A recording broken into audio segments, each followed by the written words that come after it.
What's up, guys? Alright, picking up from here, down in the depths of Ashina. I went ahead and did some farming while I was in between videos. Picked up a couple more abilities. Let's go look at that real quick, just to kind of show you guys what I'm looking as the important things. So, acquire skills. I went and picked up the Ascending Carp, Descending Carp, and Breath of Nature. Basically, what these are going to do is going to make that, after deflections, it's going to make you regain your posture quicker or take less posture damage and recover your posture whenever you're attacked by an enemy and you do a perfect deflect. It's going to help keep that posture down. Super important when you're doing like a Charmless or a Demon Bell run. Not as important on a regular run, but I did miss a few items in the reservoir, so I want to go ahead and show you guys where those are before we continue on. Nothing game breaking that I missed, but 4 or 5 items, you know, it's when you're kind of struggling throughout the game, those items might make a big difference. So we'll go pick those up, head back the way that we came, jump over here. There's going to be a guy, where is he? Down here. Yeah, so more of those little assassins. If you can't get the drop on them, you can always use the hammer on them, or the loaded axe, sorry. Same thing with this guy. And boom.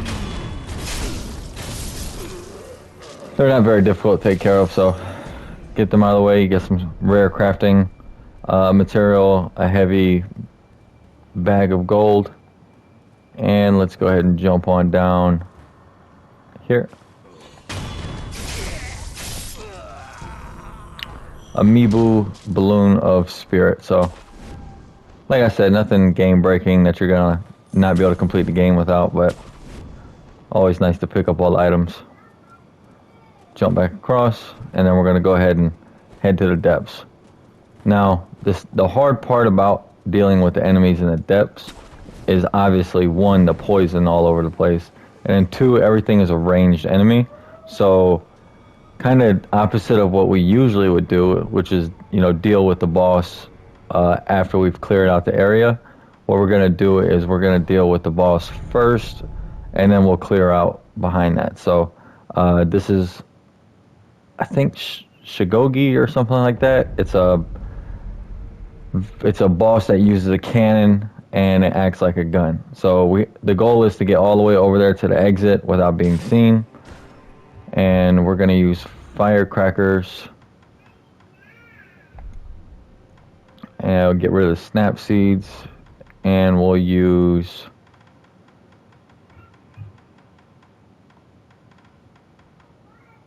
we're going to get rid of the Bell Demon. We definitely don't want that. So Bell Demon, that'll help us out a lot. Sorry, every time I go farm, I always pick up the Bell Demon. Alright, cool. So go ahead and drop down here. And there's an enemy here. Just go ahead and assassinate them. Now you're going to see the boss starts to see you a little bit, but it's fine. They won't see you all the way. Go ahead and grapple across, and then ending up on the statue head. If you don't have the 2 shinobi abilities that make sneaking easier, all you have to do is pop one of your shinobi sugars, and it's going to help you sneak. Go ahead and get the death blow in. And then the goal here is to avoid the grab and then deflect the gunshot. So that, just back up. That's the grab. It's got crazy range. And you just want to make sure, as long as you don't get hit by the grab, this boss fight is pretty much a joke. Everything else can be kind of telegraphed and deflected just like this. But as soon as you see that grab go off, you got to back up. Boom. If you get kicked back like that, just make sure you roll out of the way. If you roll as soon as you get kicked back, you will not get hit by any of the gunpowder. And just continue to punish. Every hit that you get on her health, it's actually a female, is going to cause her posture to continue to raise quicker and quicker and not drop as fast. so just keep punishing. But I promise you, this is one of the most annoying bosses in the game. She will ruin you if you let her get that grab off. That Ichimonji, that move I'm about to do right here, I'm doing it solely to bring my posture down so I don't get posture broke and get grabbed. So, keeping up the pressure, dodging, Ichimonji, boom. Alright, boss is down. Alright, there's our 4th prayer bead. And the pathway here will open up after that. So, not too hard. Make sure you get that stealth kill in, and it makes the game a lot easier. Now there's 2 guys over here. We're going to sneak up on one. Go ahead and handle that.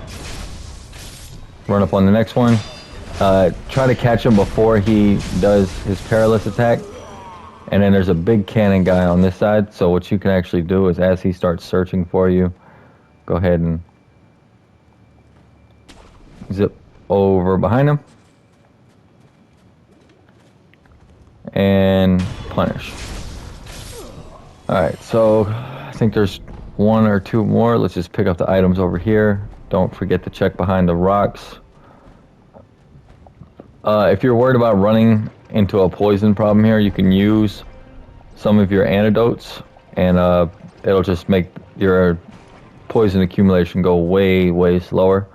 Make it very easy to collect everything. It's actually not a bad farming spot. These guys offer quite a bit of gold for a small amount of enemies, but it can be very punishing if you mess up the farm run. So just be wary of that. Some black gunpowder, of course. One thing I've always appreciated about these games is the loot and all that stuff. Whenever it drops, it always makes sense. It's never just like kind of out of place. Like these guys are using guns, so they drop gunpowder. You know, in other places where there's like fire, there'll be a lot of ash. I've always appreciated the care that went into the planning of the loot drops. Alright, so the remnants here. Let me see, can we reach? So on top of there, I think that's a prayer bead. Not 100% sure, but from here you cannot get there, but this is a good place to kind of make sure you collected everything. We'll go ahead and rest at the sculpture. And it'll make more sense why this one's here later on. Not gonna reset the enemies, we're gonna just keep pushing on.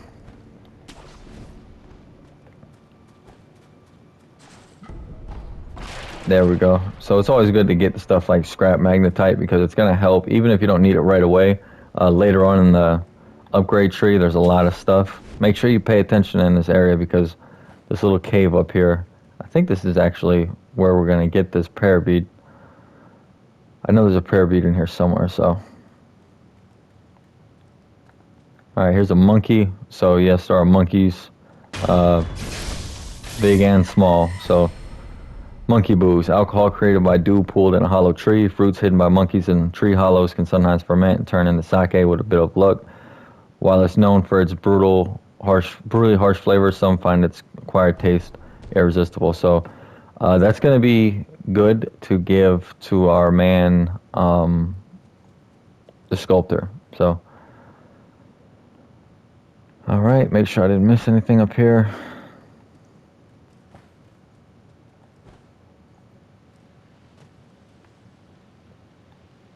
All right, so back this way. There's going to be a couple boss fights. If you can tell, this is kind of like an arena. There's going to be a couple boss fights here that we're going to have to take care of later, but all right, didn't miss anything. So while we got some running time, I'm actually thinking about starting my Let's Play for Dark Souls 3. I was going to do Bloodborne, but Bloodborne doesn't really run very well on the PlayStation 5. I would really like to do Bloodborne because it's been pretty long time since I played Bloodborne. I really don't even remember all of the, the details behind it, so it would be interesting to play, but it's got a pretty bad frame rate in comparison. I mean, Sekiro runs at a smooth 60 the whole time, and Bloodborne's down at like 20. Let's talk to this old depressed guy. Oh, she's gone, but she was here just moments ago. You. Hmm? Oh, Shinobi, listen. I finally saw her. The shamisen player was a woman. I only saw her from afar, but I could tell. A beautiful, yet fleeting presence. Oh, I should have asked if she was calling to me. And before I knew it, she disappeared into the mist. Now that I think it over, my father told me stories about a hidden town shrouded deeply in mist. An ominous town. Don't ever go there, he said. But that doesn't matter to me now. Now there's a thick, misty forest in my way. If only I could figure out how to get through it and find that shamisen player.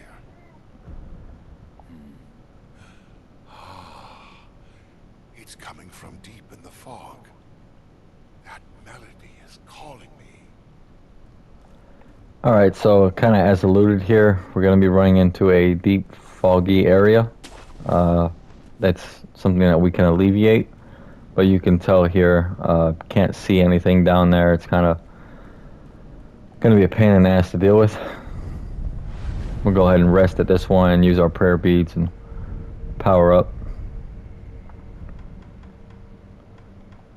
Oh, while I was farming, I also went and bought everything from the merchants, including the left side of the mask. I mean, I have other playthroughs where I already have the mask, but just to show you, it was 5,000 gold, so you're going to have to do a little bit of farming to get that amount. But I bought everything up, so I have quite a bit of sin, so I'm not too concerned about losing it, but try not to die in this area, as this area can be quite annoying. Go ahead and deal with the chicken. So this chicken here is nothing special about him, but if he stun locks you on the street, he can knock you down there, and there's some very not good people down there. So follow this around. We're gonna talk to the sad bro. Hey, you. If you know the path of Buddha, would you slay one who opposes it? One who opposes the Buddha? Correct. The one of whom I speak hides in an abandoned temple up ahead.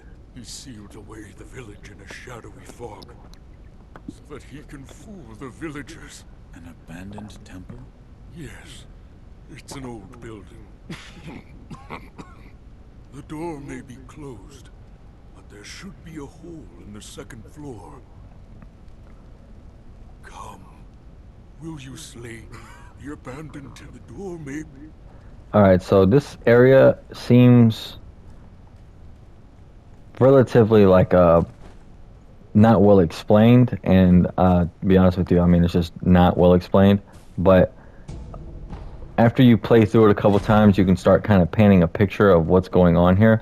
So just to cover the story, at least the beginning of it, these people worship Buddha, which is, you know, like a normal thing, but the game has been segmented to where there's almost like a class system in Sekiro, where the Fountainhead Palace, which we haven't been there yet, there's a bunch of nobles there, and they rely on the Fountainhead waters, and they tell these villagers that, you know, they come choose them, right? And they give them the Fountainhead waters, and it makes them, you know, they think that they're going to go and get eternal life, which turns out to be a scam, and they're pretty much being eaten.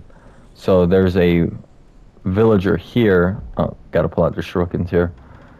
There's one of those guys here that is kind of running the scam and locking everyone inside the village. So he's shrouded in fog. We're going to deal with that, but first we got another mini boss that we got to deal with before we get to him. You're going to need the shurikens here to deal with the monkeys.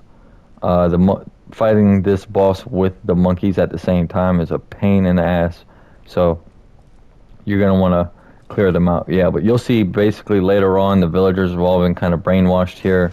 They're kind of going crazy, and they're not in a good spot. So here's the monkeys. The ones with the swords will give you a really bad day if you let them kind of gang up on you. So make sure you pull the ones with the swords there, and then just take care of this one with the loaded shuriken on the back end. Alright, so we killed a guy like this before. Pretty much the exact same process here. He's going to put poison on his sword. He's going to pretty much do everything he can to make this a difficult fight, and it is a pretty difficult fight. I've always struggled with this type of enemy. So what we're going to do is make sure we have everything that we need. Miss Raven. And we're going to pop a Divine Confetti. So Divine Confetti is it's used for apparitions, like I was talking about in the previous episode, but it's also just a straight up buff to damage with your sword. So it'll help you push the damage and the posture a lot faster. It's about a 30-second buff, so yeah, so this guy, he's got a lot of perilous attacks that are super annoying. Try to avoid what you can, but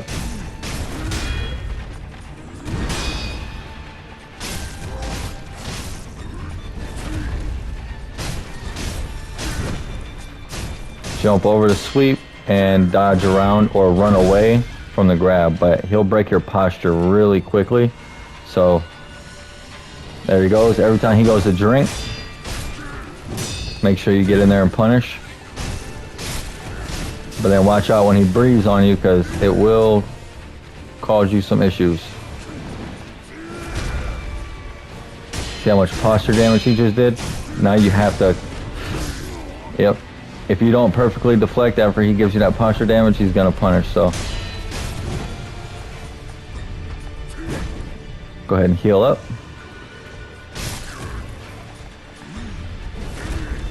Make sure you dodge out of that. And we got him.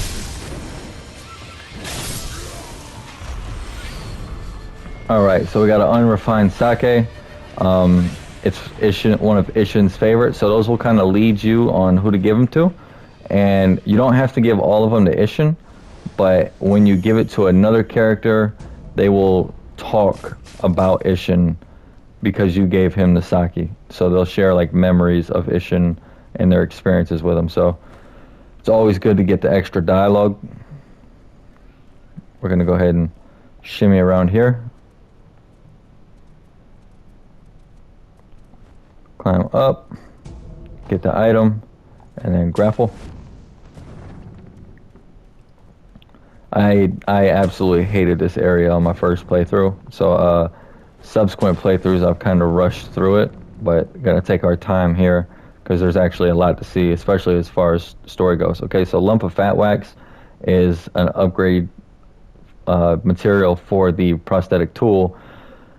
It's one of the more rare kind, so every time you find those, make sure you remember that you have them, because you're going to want to upgrade some of these prosthetic tools pretty far.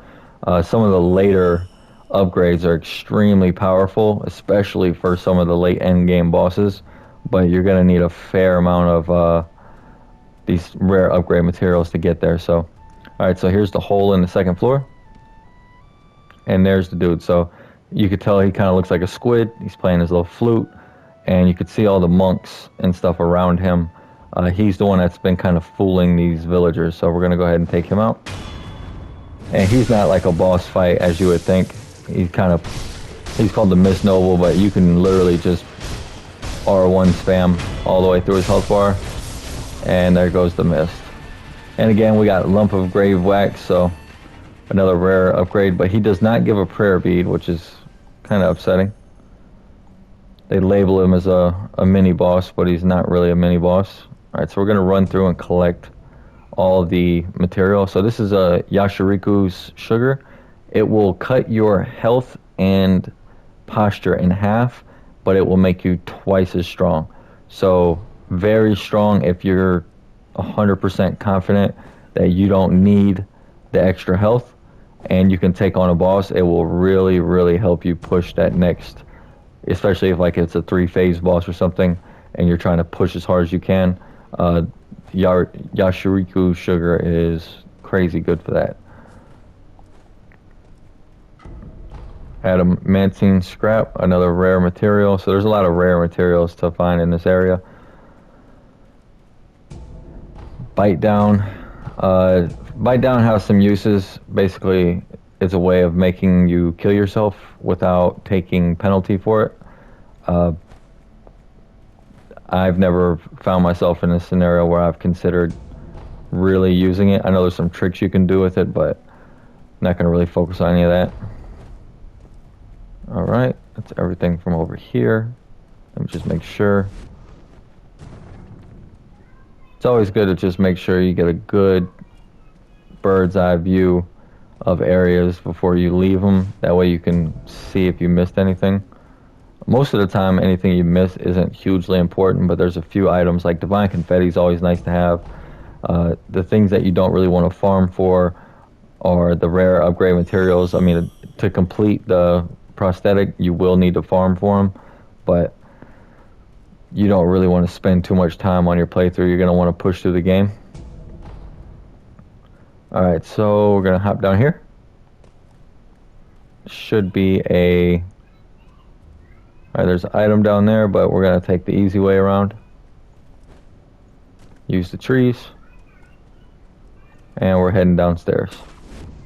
As soon as we get to this next idol, we'll go ahead and end this episode because this next area is quite large and there is a ton of stuff to do and a lot of story to explain. So let me know if you guys mind or don't like or could care less about the story and you're just kind of following along. I mean, right now I don't have very many people following along at all, but for those that do, if you care about the story elements of the game or you just want to just have me rush through, I'm trying to do a walkthrough and a lore through kind of thing at the same time, so let me know if it's working out for you. Alright, so after this we'll start pushing into the hidden village. I think it's called the hidden village is just what I call it. It's got a name, but we'll find that out later. Like I said, a lot to do, a lot of stuff to find in this area, and a lot of story kind of unfolding now as we get kind of the midpoint of the game. So I'll catch you guys on the next episode. We'll pick up from here and kind of move on with some of the tougher bosses in the game. Alright, take it easy.